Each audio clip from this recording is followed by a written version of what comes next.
Hello viewers, আসসালামু আলাইকুম। Welcome to page daily vlog. সকালে উঠে ফজরের নামাজ পড়ে ভাবছিলাম ছুটির দিন একটু ঘুমাবো, কিন্তু ঘুম হচ্ছিল না। এই জন্য একটু দেরি করে উঠেছি। উঠে ফার্স্টে গাছগুলোয় পানি দিলাম। আগে নিয়মিত গাছে পরিচর্যা করা হতো, এখন আর ওইভাবে সময় হয় না। আর এখন আমি একটু সকালে নাস্তা বানাবো। নাস্তা বানানোর জন্য আমি ফার্স্টে আটার মধ্যে একটু তেল ঢেলে দিয়েছি, কারণ আজকে সকালে আমি একটু পরোটা করব। আর হালকা গরম পানি দিয়ে আটার ডোটা মাখিয়ে কিছুক্ষণ ঢেকে রাখবো, তাহলে আটাটা একটু স্মুথি হবে আর পরোটাটা একটু সফট হবে এই জন্য। আর কালকে আমি ডিম দিয়ে ছোলার ডাল ভুনা করছিলাম, ওইগুলো একটু বেঁচে গিয়েছিল, ফ্রিজে রেখেছিলাম। এর মধ্যে এখন আমি ডিম মিক্সড করব।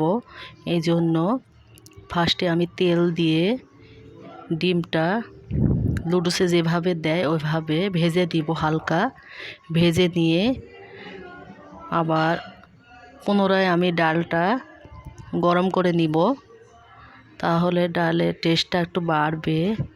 আর পরোটার সাথে ছোলার ডাল অসাধারণ লাগে, আমাদের বাচ্চাও অনেক পছন্দ করে। এই তো আমি ডাল আর ডিমটা দিয়ে একটু নাড়ছিলাম, আর একটু সামান্য গরম পানি অ্যাড করব। তো এখানে আমি রুটি আর পরোটা বেলে নিয়েছি, আর তাওয়াটা গরম হয়ে গিয়েছে। এখানে এপাশ ওপাশ উল্টিয়ে পরোটাটা করে নিব। সবগুলোই পরোটা করব না, কিছু রুটিও করব, কারণ আমি অয়েলি খাবার একদমই পছন্দ করি না। ইদানিং খায়ও না, কম খাই। আর বাচ্চারাই বেশিরভাগ পরোটা পছন্দ করে। এই তো একটা পরোটা আমার হয়ে গিয়েছে, দেখেন কি সুন্দর লালচে করে ভেজে এটা রেখে দিব। গরম গরম খেলে ভালো লাগবে। একটা বাচ্চা উঠেছে আর সবাই উঠে নাই, উঠলে গরম গরম খাবে আর কি।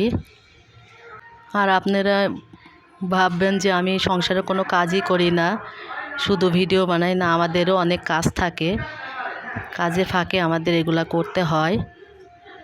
এই তো আমাদের নাস্তাটা রেডি আর ডালটা রেডি। এখন একটু নাস্তা করে নিব। নাস্তাটা সকালে সকালে খেয়ে নিলাম। আর এখানে আমি একটু আদা চা করে নিয়েছি, ঠান্ডা লেগেছে এই জন্য। আজকের ভিডিও এখানে শেষ করলাম। ভিডিওটা যদি ভালো লাগে লাইক কমেন্ট শেয়ার করতে ভুলবেন না, আর অবশ্যই চ্যানেলটা সাবস্ক্রাইব করবেন। চাটা আমি দোকানে মামাদের জন্য মতো আদা আর লেবু মিক্সড করেছি। চায়ের কালারটা দেখেন কত সুন্দর এসেছে, খেতেও ভালো লাগছিল, যেহেতু আমার ঠান্ডা লেগেছে। এখানে চাটা রেডি হয়ে গিয়েছে, আর এখন আমি সকালের নাস্তা শেষ করে অন্য কাজ করব। আল্লাহ হাফেজ।